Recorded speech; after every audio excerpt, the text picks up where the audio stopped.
ফুলপরি কোনো কথা না বলে সোনাপরির দিকে ঘুরে তাকায় আর ফুলপরির চোখ দিয়ে জল গড়িয়ে পড়তে থাকে। কি হলো কি ফুলপরি, তুমি কাঁদছো কেন?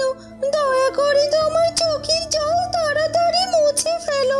তুমি জানো না এই পরিরাজ্যে কেউ কাঁদে না, এই পরিরাজ্য শুধু সুখের স্থান। আর তোমার চোখে জল, তোমার চোখের এই জল যেন এই পরিরাজ্যের ভূমি স্পর্শ না করে, তাহলে কিন্তু তোমার অনেক বড় ক্ষতি হয়ে যাবে ফুলপরি। আর তাছাড়া আমি বুঝতে পারছি তোমার মনটা অস্থির হয়ে আছে। সোনাপরি, তোমরা সবাই আমার পৃথিবীতে যাওয়া থেকে মানব রূপে রূপান্তরিত হওয়া পর্যন্ত এই সব কিছু জানো, কিন্তু তোমরা এটা জানো না যে একজন মানুষের সাথে আমার বিবাহ হয়েছে। কি বলছো কি? তোমার একজন মানবের সাথে বিবাহ হয়েছে? তাহলে তুমি কেন পরিরাজ্যে ফিরে এলে? তুমি তো তোমার স্বামীর সাথে জীবন পার করতে পারতে, তুমি তো ওই পৃথিবীতে থেকে যেতে পারতে। তোমাকে কেউ তো জোর করে পরিরাজ্যে নিয়ে আসতো না। তবে তুমি যদি এখনো চাও, আমি পরিরানীর সাথে কথা বলে আবার তোমাকে পৃথিবীতে ফিরিয়ে দেওয়ার ব্যবস্থা করতে পারি। না না, আমি কোনোভাবেই পৃথিবীতে ফিরে যেতে চাই না, কারণ যে মানুষটির সাথে আমার বিবাহ হয়েছিল সেই মানুষটিই তো আমাকে ভালোবাসে না, আমাকে অবজ্ঞা করে, আমাকে অবহেলা করে, আমাকে তার জীবনে রাখতে চায় না। আর তাই তো আমি ফিরে এসেছি। আর এখন আমি চাই মানব রূপ থেকে পরীতে রূপান্তরিত হতে, কারণ আমি জানি পরিরূপে ফিরে এলেই আমার সমস্ত মানব স্মৃতি হারিয়ে যাবে। তখন আর আমার রাজকুমার প্রতাপের কথা মনে পড়ে কষ্ট পেতে হবে না, আমি সব ভুলে যাব। বুঝতে পেরেছি ফুলপরি, তবে তুমি কষ্ট পেও না, তুমি যেটা চাও সেটাই হবে। আর তাছাড়া আগামীকাল রাতে পূর্ণিমা তিথি, আর পূর্ণিমা তিথিতেই তোমার পরেরও ফিরে আনা হবে। এখন শুধুমাত্র একটা দিনের অপেক্ষা।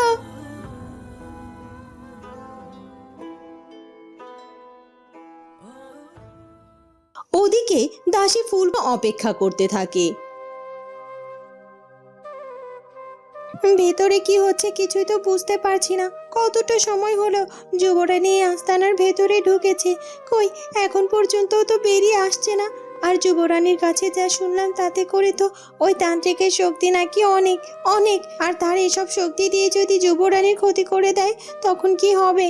রানীমা তো বড় আশা করে আমাকে পাঠিয়েছিল যুবরানীর সাথে যেন আমি থাকি, কিন্তু যুবরানী তো কিছুতেই আমাকে আস্তানার ভেতরে নিয়ে গেল না, তিনি একা একা চলে গেলেন।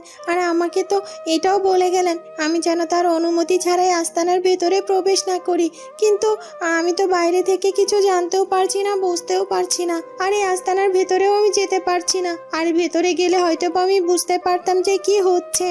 সত্যি যুবরানী নিজের প্রাণের কথা চিন্তা না করে শুধুমাত্র রাজ্যের লোক আর রাজ্যকে রক্ষা করার জন্য এত বড় একটা ঝুঁকি নিয়ে নিয়েছে। হে বিধাতা, আমাদের যুবরানী একটা মহৎ কাজ করার জন্য তান্ত্রিকের সামনে গিয়ে হাজির হয়েছে, তুমি তাকে রক্ষা করো, কোনোভাবেই তুমি যুবরানীর কোনো ক্ষতি হতে দিও না। আমি জানি বিধাতা যে অন্যের জন্য লড়াই করে নিজের জীবন ঝুঁকিতে ফেলতে পারে, তাকে তুমি অবশ্যই সাহায্য করবে আর জয়ীও করবে।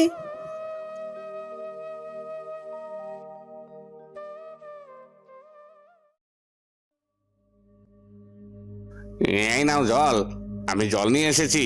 এই জল নিয়ে এই উর্মিমালার জ্ঞান ফিরিয়ে আনার ব্যবস্থা করো। সত্যি তোমরা এই রাজপ্রাসাদে চাকরি করে এক একজন বড় নিষ্ঠুর হয়ে উঠেছো, কিন্তু তুমি শুধুমাত্র দেখছো যে উর্মিমালা অচেতন হয়ে পড়ে আছে, কিন্তু আমি তো দেখছি শুধুমাত্র সে অচেতন হয়ে পড়ে নেই, নিশ্চয়ই তার বড় কিছু হয়েছে। না হলে কখন থেকে আমি তাকে ডাকছি, তার জ্ঞান ফেরানোর চেষ্টা করছি, তারপরও আমি কোনোভাবে তার জ্ঞান ফিরিয়ে আনতে পারছি না। আমি একা একটা মেয়ে মানুষ, আমি কি করে উর্মিমালাকে সুস্থ করতে পারি বলো তো? একটু ভেতরে এলে কি এমন ক্ষতি হয়? তুমি এই কারাগারের দর খুলে একটু ভেতরে এসে একটু চেষ্টা করেই তো দেখতে পারো, তারপর আবার না হয় বাইরে গিয়ে কারাগারটি বন্ধ করে দিও। আসলেই তো এই উর্মিমালা একজন কয়েদি হলেও সে তো একজন মানুষ, আর আমি একজন মানুষ হয়ে মানুষের বিপদে কিভাবে এভাবে দাঁড়িয়ে দাঁড়িয়ে দেখতে পারি। আমার মনে হয় সত্যি সত্যি আমার এই কারাগারের ভেতরে গিয়ে তার সুস্থ করার একটা চেষ্টা করা উচিত। আর দাসী তো সত্যিই তেমন কিছু বোঝে না, যা করার আমাকেই করতে হবে। কি হলো কি, তুমি চুপ করে দাঁড়িয়ে আছো কেন? বুঝতে পেরেছি তুমি আসবে না, ঠিক আছে, তোমার ভেতরে আসার দরকার নেই। উর্মিমালা এখানেই বরং মরে যাক। না না, আমি এক্ষুনি আসছি। এরপর প্রহরীটা আর একটু দেরি না করে কারাগারের ভেতরে প্রবেশ করে। দেখি তুমি সরে যাও, আমাকে এক্ষুনি ওনাকে সুস্থ করে একটা ব্যবস্থা করতে দাও। আমার মনে হচ্ছে এই জল ওনার চোখে মুখে ছিটিয়ে দিলে উনি সুস্থ হয়ে যাবে। আরে দাঁড়ান দাঁড়ান, ওনার মুখে জল ছেটাবেন পরে, তার আগে আপনার সাথে আমার কিছু কথা আছে। কি বলছো কি? এতক্ষণ তো অস্থির হয়ে যাচ্ছিলে ওনাকে সুস্থ করার জন্য, আর এখন আমি কারাগারের ভেতরে ঢুকেছি। এখন ওনাকে সুস্থ করার আগে তোমার সাথে আবার কি কথা বলতে হবে? না না, এখন তো তোমার সাথে কোনো কথা বলে সময় নষ্ট করা যাবে না। উর্মিমালাকে সুস্থ করে আমি তাড়াতাড়ি বাইরে যাই, তখন না হয় যা বলার বলো। তখনই একটা ভারী পাথর দিয়ে প্রহরীটির মাথায় সজোরে আঘাত করা হয়, আর প্রহরীটি মাটিতে লুটিয়ে পড়ে। দাসী, আমাদের কাজ হয়ে গেছে। এই প্রহরীটি এখন অনেকটা সময় অচেতন হয়ে পড়ে থাকবে। চলো, আর দেরি নয়, এক্ষুনি আমাদেরকে এখান থেকে পালাতে হবে।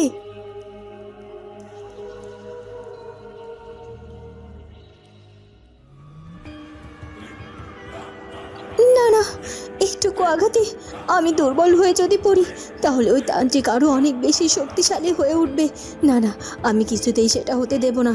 আমি যেহেতু প্রাণে বেঁচে আছি, তাই আবার আমাকে তার সামনে উঠে দাঁড়াতে হবে। হে বিধাতা, তুমি আমাকে শক্তি দাও, শক্তি দাও আমাকে। এ কথা বলে ফুলকুমারী উঠে দাঁড়ায়, আর ফুলকুমারী উঠে দাঁড়াতেই হঠাৎ করে দমকা হাওয়া বইতে শুরু করে, আর সেই দমকা হাওয়া মুহূর্তের মধ্যেই তান্ত্রিকের যজ্ঞের আগুন নিভিয়ে দেয়।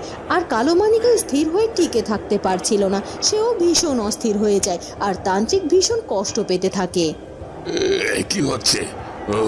মনে হচ্ছে মহাপ্রলয় শুরু হয়ে গেছে। আমার এই আস্তানার মধ্যে কি করে এমন দমকা হাওয়া বইতে শুরু করেছে? আমার যজ্ঞের আগুন নিভে গেল, কিন্তু আমার যজ্ঞের আগুন নিভে যাওয়ার সাথে সাথে তো আমার শক্তি অনেকটা দুর্বল হয়ে গেল। আর তাছাড়া আমি দেখছি কালো মানিককে স্থির অবস্থায় দাঁড়িয়ে থাকতে পারছে না, তাহলে কি করে ওর শক্তি প্রয়োগ করবে? এখন তো আমার বড্ড ভয় করছে। এই দমকা হাওয়া কোথা থেকে আসছে? কে সৃষ্টি করলো এটা? হে বিধাতা, আমি বুঝতে পারছি তুমি এই দমকা হওয়া নিজে সৃষ্টি করেছো। তোমাকে অশেষ ধন্যবাদ। আর এই অশুভ তান্ত্রিকের তুমি বিনাশ ঘটাও, বিনাশ ঘটাও। ওকে ওকে এক্ষুনি শেষ করে দাও তুমি।